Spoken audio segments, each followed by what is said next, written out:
Hello everyone, welcome to my channel Pratik Sir Online, and today we are in the second part of the basic concept of object oriented programming जिसको हम OOP कहते हैं और we can say object oriented concept. What I explained in the first part, we just check what is object oriented programming, why it's required, उसकी क्यों ज़रूरत है. Then I explained the basic concept of object and class. What is object? Then what is class, what are the benefits of object and class, and then the class diagram. Okay, today in this lecture is very important for us because lots of important topics are there in today's period. Okay, particularly in this lecture we are going to learn the advantages of object oriented concept, object oriented programming, like encapsulation, data abstraction, messaging, polymorphism, composition, aggregation, etc. These all are very important. Try to understand the concept properly, हाँ, क्योंकि यही basic है. आपको पता होना चाहिए कि encapsulation क्या है, कंपोजिशन क्या है.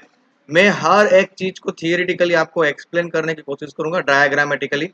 ओके, बी विथ मी. बहुत ही इंपॉर्टेंट है क्योंकि आगे प्रोग्रामिंग करने से पहले ये सब पता होना चाहिए कि कौन सा पॉइंट क्या है और उसका क्या इंपॉर्टेंस है जावा के अंदर और ऑब्जेक्ट ओरिएंटेड प्रोग्रामिंग के अंदर. ओके, अगर सब्सक्राइब नहीं किया है तो सब्सक्राइब करके बेल आइकन पे जरूर क्लिक कर दिए और सेल्फ टेस्ट जरूर दीजिए to check the knowledge of this particular tutorial, and the link of the self test is available in the description part of this video in YouTube. Okay, अगर self test में आपको कम mark आते हैं, don't worry, you just check this tutorial again and again, you try. Okay, so it is very important to learn this object oriented concept. So let's start the very important lecture.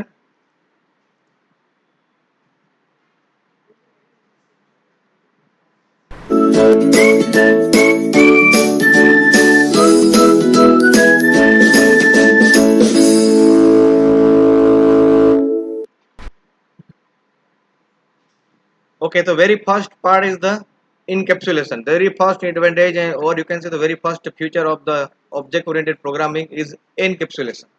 What exactly the encapsulation? What the problem that we are facing in the procedural programming? उसके अंदर क्या problem आता है procedural programming के अंदर हमको कि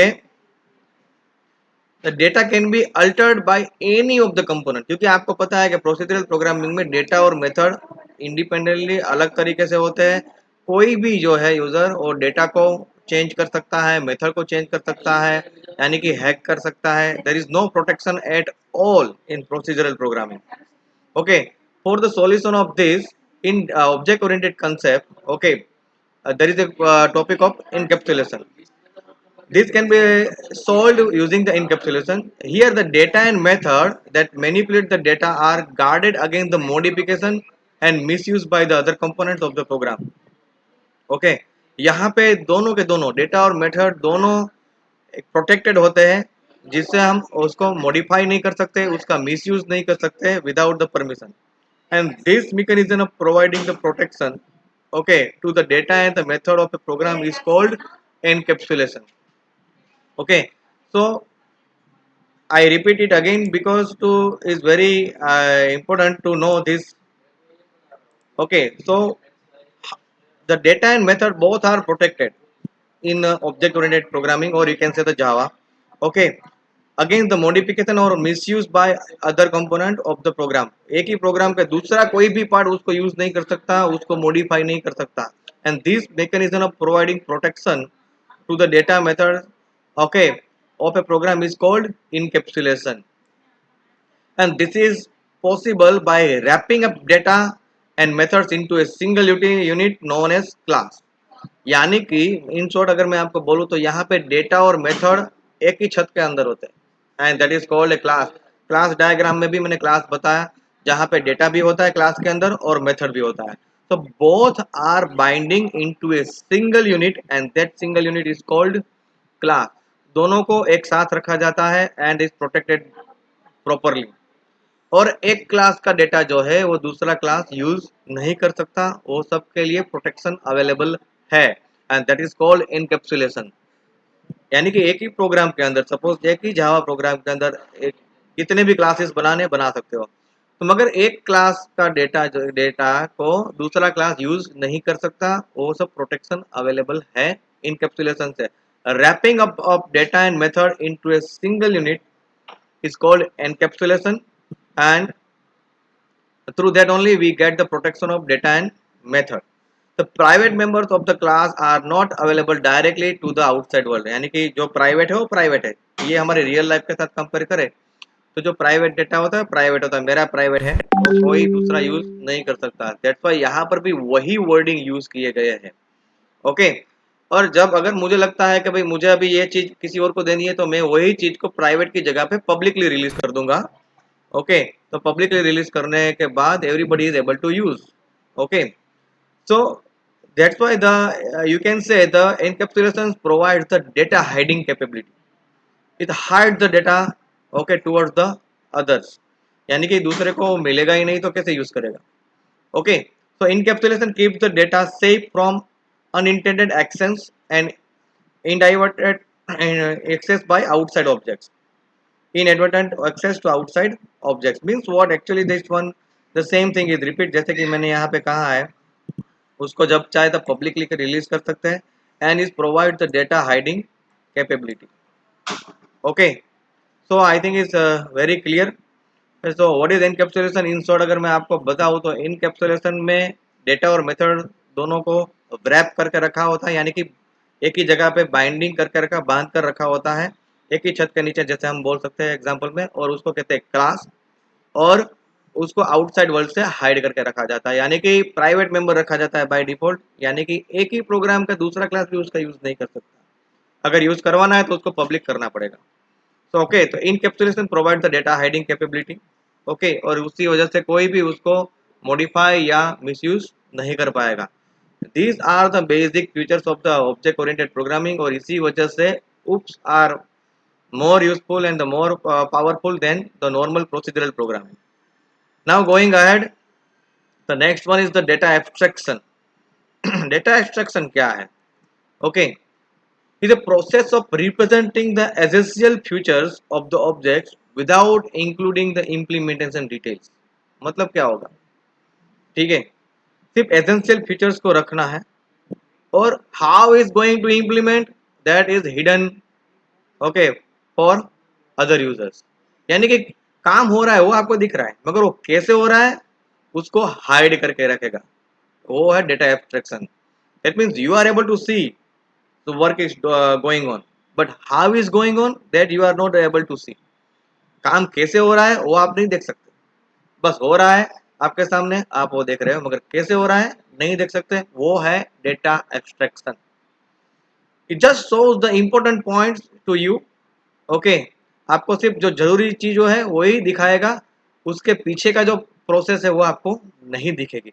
अगर मैं आपको बेस्ट एक एग्जांपल दूं, जैसे कि टीवी सपोज आपके पास है। Okay, so TV, you are going to on your TV, you are going to off your TV, आप रिमोट से वॉल्यूम अप करते हैं, डाउन करते हैं, चैनल चेंज करते हैं, आपको सब कुछ दिखता है, मगर टीवी वो कैसे काम कर रहा है that you are not able to सी।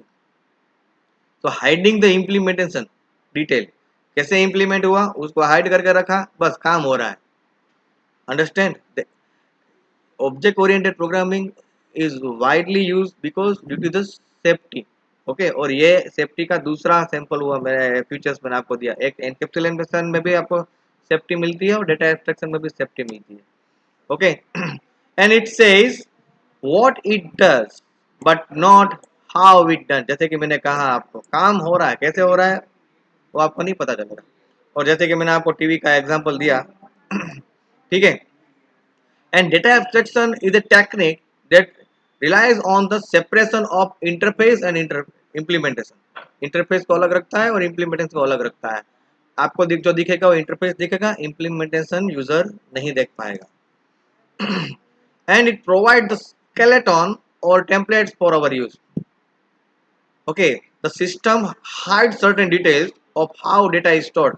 मतलब आपने सेव बटन क्लिक किया, सेव हो गया, कैसे हुआ, कहाँ हुआ, okay, that you are not aware about it. कैसे होगा वो तो पता ही नहीं चलेगा, हाँ कहाँ हुआ वो तो आप ही की मेमोरी है, पता चल ही जाएगा।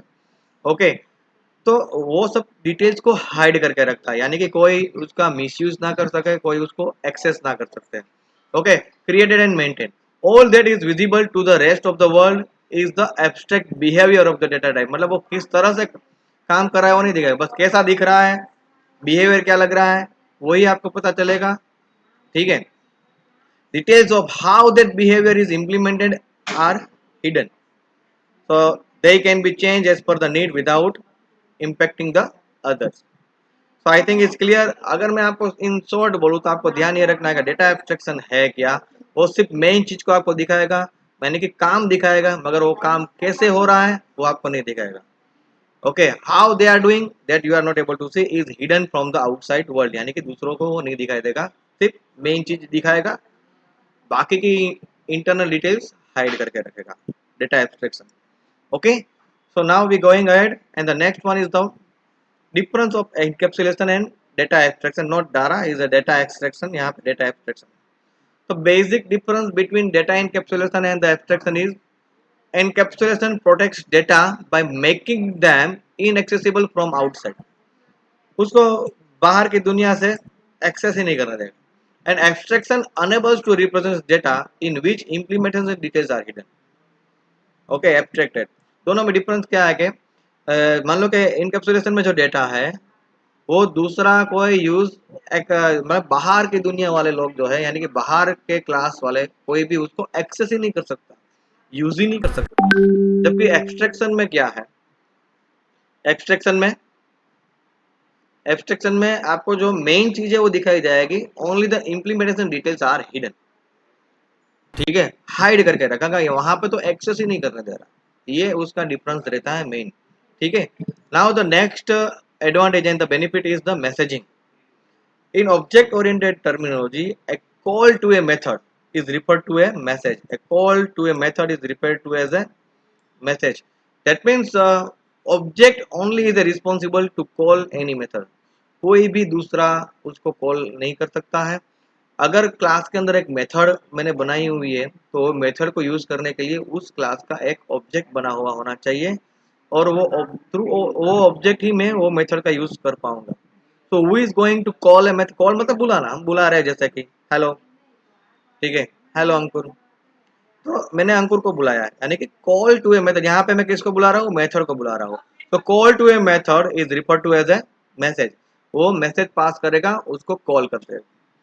ठीक है, due to encapsulation all the method calls are handled by the object, जैसे कि मैंने आपको कहा।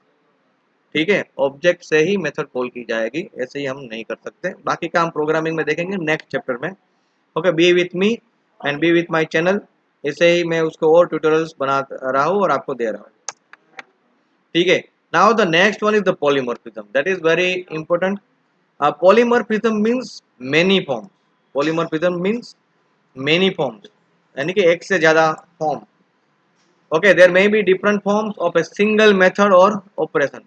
ये पॉलीमॉर्फिज्म का मीनिंग मैंने आपको बता दिया, मेनी फॉर्म्स। उसका मेन दो टॉपिक इसके अंदर कवर होंगे, वो है ओवरलोडिंग, और ओवरलोडिंग में दो, one is method overloading and the another one is operator overloading. Many form मतलब नाम एक काम अनेक, इन शॉर्ट अगर हम बोले तो, हमारी लैंग्वेज में बोले तो नाम एक काम अनेक, यानी कि ओवरलोड कर दिया। ठीक है, एक ही आदमी को एक से ज्यादा काम दे दिया, ओवरलोड। इसलिए यहाँ पे ओवरलोडिंग कंसेप्ट वो पॉलीमॉर्फिज्म का पार्ट है। ठीक है, और दो ओवरलोड यहाँ पे होंगे, method overloading and operator overloading. So object-oriented programming allows defining more than one method having the same name but different signature in a single class, and this feature is known as method overloading। एक ही नाम की एक से ज्यादा method होगी, नाम तो एक ही है तो अलग क्या होगा, जैसे कि मान लो कि मेरा भी नाम प्रतीक, किसी और का भी नाम प्रतीक, मगर चेंज क्या है, सरनेम चेंज है। ओके, तो by using surname we are able to identify both the persons are different. तो यहाँ पर भी मेथड एक से एक ही मतलब एक जैसे नाम है वो एक से ज्यादा मेथड का है, एक से ज्यादा मेथड का सेम नाम है, तो डिफरेंट क्या है, उसकी सिग्नेचर, यानी कि डेटा टाइप, इंटीजर, फ्लोट, जिसने सी लैंग्वेज सीखी है उसको पता है। ठीक है, डेटा टाइप या तो कुछ काम करने का तरीका अलग होगा जिससे वो दोनों एक दूसरे से अलग हो जाएंगे, मगर नाम दोनों के एक ही है, मगर काम करने के तरीके अलग अलग कर दिए मैंने। तो हो गया, नाम तो एक ही है ना, एक ही नाम क्या है, मेथड को एक से ज्यादा काम, तो हो गया मेथड ओवरलोडिंग। उसी तरह से दूसरा आता है operator overloading. Object oriented programming also allows writing expressions using operators. तो मैंने कहा ना ऑपरेटर ओवरलोडिंग यानी कि प्लस साइन, एडिशन ऑपरेटर है ना, एडिशन के लिए सब्सट्रैक्शन माइनस साइन। तो अगर मैं बोलूँ तो प्लस साइन का यहाँ पे मैं दो यूज बता सकता हूँ। If you are using plus sign in between two digits तो आपको क्या मिलता है, एडिशन मिलता है। If you are using plus sign in between two text, दो टेक्स्ट के बीच में अगर प्लस साइन यूज करूँ तो क्या होता है, दोनों ज्वाइंट हो जाते हैं, कॉन्केटनेट हो जाते हैं। तो यहाँ पे साइन एक ही है, काम अलग अलग है, मतलब ऑपरेटर ओवरलोडिंग हुआ, एक ही साइन का यूज दो पर्पस के लिए कर रहे हैं। मगर याद ये रखना है कि अगर आप ओवरलोड भी करते हो तो उसका बेसिक मीनिंग चेंज नहीं होना चाहिए कभी भी। जैसे कि प्लस का बेसिक मीनिंग क्या है, ज्वाइन करना, ऐड करना। तो डिजिट है तो टोटल मिलता है, तो टेक्स्ट है तो भी वो करता क्या है, उसका बेसिक मीनिंग तो वही रहा, ज्वाइन कर दिया। हेलो प्रतीक, हेलो प्रतीक को ज्वाइन कर दिया, नथिंग एल्स। ठीक है, basic meaning is always remain same. हाँ, आप पूरी दुनिया को उलट पुलट नहीं कर सकते, ठीक है, वरना तो प्लस का कोई मीनिंग ही समझ में नहीं आएगा। ठीक है, तो एक ही साइन का, एक ही ऑपरेटर का एक से ज्यादा यूज करे तो वो ऑपरेटर ओवरलोडिंग हो जाता है। ठीक है, so polymorphism is achieve using two types of overloading, जैसे कि मैंने आपको कहा, फंक्शन और you can say method overloading and operator overloading. The capability of using same name to mean different things in a different context is called overloading. जैसे कि मैंने आपको कहा, ठीक है, एक ही नाम को अलग अलग तरीके से यूज करना, एक से ज्यादा काम देना, वो हो गया ओवरलोडिंग। ठीक है, now the next thing is very important, and difference is also there, aggregation and composition. Practically I can say very rarely used। Aggregation और कंपोजिशन का प्रैक्टिकली थोड़ा इतना ज़्यादा यूज़ नहीं हो रहा है, मगर थियोरेटिकली जो मैं आज आपको एक्सप्लेन कर रहा हूँ बहुत ध्यान से समझिएगा। Very easy to understand but if you are under trying to understand with full concentrate. ठीक है, when object of one class, मैं आपको डायग्राम भी एक्सप्लेन करूंगा, सब कुछ समझ में आ जाएगा। तो एक लाइन पढ़कर या एक लाइन समझकर ऐसा प्रिडिक्शन मत करना ना, ओ ये तो बहुत टफ हो गया। No, is very simple, be with me, is my responsibility to guide you and to teach you properly. Easy बनाने का काम मेरा, आप बस सिर्फ ध्यान दो। ठीक है, when objects of one class are composed of object of other class it is called aggregation और कंपोजिशन। बहुत ही इंपॉर्टेंट टॉपिक। ठीक है, when object of one class are compose of object, यानी कि एक क्लास का ऑब्जेक्ट, ठीक है, दूसरे क्लास के ऑब्जेक्ट को क्रिएट करे, बनाए, उसको कहते हैं एग्रीगेशन और composition. Okay, and it represents has a relationship और you can say a part of relationship, has a relationship and a part of relationship. ठीक है, ये थियरिटिकली बहुत इंपॉर्टेंट है, and board also lots of time the question comes from this topic, board में भी इसका question आता है। ठीक है, object of one class are compose of object of other class, एक क्लास का ऑब्जेक्ट दूसरे क्लास के ऑब्जेक्ट को बनाए, क्रिएट करे, इट इज कॉल्ड एग्रीगेशन और कंपोजिशन। यानी कि दो क्लास के बीच के रिलेशनशिप की बात है, और वो कौन सी रिलेशनशिप क्रिएट करता है, या तो हैज ए या तो ए पार्ट हो। यहाँ पे एक बहुत ही अच्छा एग्जांपल दिया है, motherboard is a part of computer, तो कौन सी रिलेशनशिप आई, ए पार्ट ऑफ रिलेशनशिप। ठीक है, मदरबोर्ड एक अलग डिवाइस है, ठीक है, कंप्यूटर मतलब जो अलग डिवाइस है, तो कंप्यूटर का एक part is a, motherboard is just a part of computer. वो है दोनों इंडिपेंडेंट, दोनों अलग पार्ट। ठीक है, और वो रिलेशनशिप यहाँ पे नजर आती है। दोनों में क्या डिफरेंस है वो समझना जरूरी है। ठीक है, सबसे पहले हम एग्रीगेशन देख लेते हैं। Aggregation represents the non exclusive relationship between two classes. Okay, समझ में आया, aggregation represents the non exclusive relationship between two classes. In aggregation the class that form, ये थोड़ा सा हाईलाइट कर लेता हूं मैं, नॉन एक्सक्लूसिव रिलेशनशिप क्या मीनिंग है वो मैं आपको बता रहा हूँ। The class that forms a part of owner class can exist independent, यानी कि मदरबोर्ड, और जो मैं मदरबोर्ड का एग्जांपल लूंगा, motherboard and computer both are independent. और उसकी अगर लाइफ की बात करें, यहाँ पे लाइफ इज वेरी इंपॉर्टेंट, तो life of an object of the part class is not determined by the owner class, मतलब दोनों अपनी अपनी लाइफ अलग से जिएंगे, ठीक है। पार्ट क्लास मतलब मान लो कि motherboard is a part of computer, तो कंप्यूटर मान लो कि अलग, उसकी लाइफ अलग है और मदरबोर्ड की लाइफ अलग है, दोनों के ऊपर डिपेंडेंट नहीं है। ऐसा नहीं है कि भाई चलो एक बिगड़ गया, एक मर गया तो दूसरा भी मर गया, बोथ आर लिविंग इंडिपेंडेंटली, ठीक है। और उसी के सामने अगर मैं कंपोजिशन बोलूँ तो वो एक्सक्लूसिव रिलेशनशिप को दिखाता है, जहां पे पेरेंट क्लास गया तो डिपेंडेबल क्लास भी अपने आप चला जाएगा, डिपेंडेंट लाइफ है, एक मरा तो साथ में दूसरे को भी मार के जाएगा। ये थोड़ी मेरी लैंग्वेज में बोल रहा हूँ, just to explain you, okay. Thus, the motherboard is not exclusively associated with the computer. समझ में आया? I repeat, aggregation represents the non-exclusive relationship between two classes. Okay, और यहाँ पे पार्ट क्लास जो है वो ओनर क्लास के ऊपर डिपेंडेंट नहीं है, इंडिपेंडेंट है। इसलिए life of an object of the part class is not determined by the owner class, यानी कि मेन क्लास का अगर वो डिस्ट्रॉय हो गया तो पार्ट क्लास जो है वो डिस्ट्रॉय नहीं होगा, वो अपनी लाइफ जिएगा, दोनों इंडिपेंडेंट है, ठीक है, दोनों इंडिपेंडेंट है, okay. Now we see the composition. Composition, a composition represent the exclusive relationship between two classes, जैसे कि मैंने आपको कहा, ठीक है, वो एक्सक्लूसिव रिलेशनशिप है और वही डिफरेंस यहाँ पे नजर आएगा। Is a strong type of aggregation where the lifetime of a part class depends on the existence of the owner class. Main class गया, साथ में उसके अंडर में जो जो था उसको भी ले डूबा, समझ में आया, ठीक है, अंडरस्टैंड। तो हायर क्लासेस अगर वो डिलीट हो जाए तो उसके अंडर में डिपेंडेंट जितने भी है वो भी डिलीट हो गए, हो गया एक्सक्लूसिव रिलेशनशिप, एकदम स्ट्रांग होता है। मेन गया तो उसके नीचे मतलब बॉस गया तो सब गया, ऐसे हम बात कर चले तो चले, ठीक है। Life of a part class is totally depend on the existency of the owner class. Owner गया तो मालिक गया तो उसके नीचे काम करने वाले सभी एम्प्लॉय भी गए, जबकि एग्रीगेशन में ऐसा नहीं हो रहा है, ठीक है। अब ओनर क्लास का जो होना है वो अलग, उसके अंदर डिपेंडेंट क्लास वो अलग। If an object of aggregating class is deleted, its parts class object will also deleted, जैसे कि मैंने कहा आपको। एग्जाम्पल अगर देखें तो when an object of class person is deleted, the object of class name is also deleted. Name is associated exclusively with a single person. प्रतीक है, मैं गया तो मेरा नाम साथ में नाम भी गया, ठीक है, because name is exclusively connected with me, मैं नहीं तो मेरा नाम भी नहीं, ठीक है।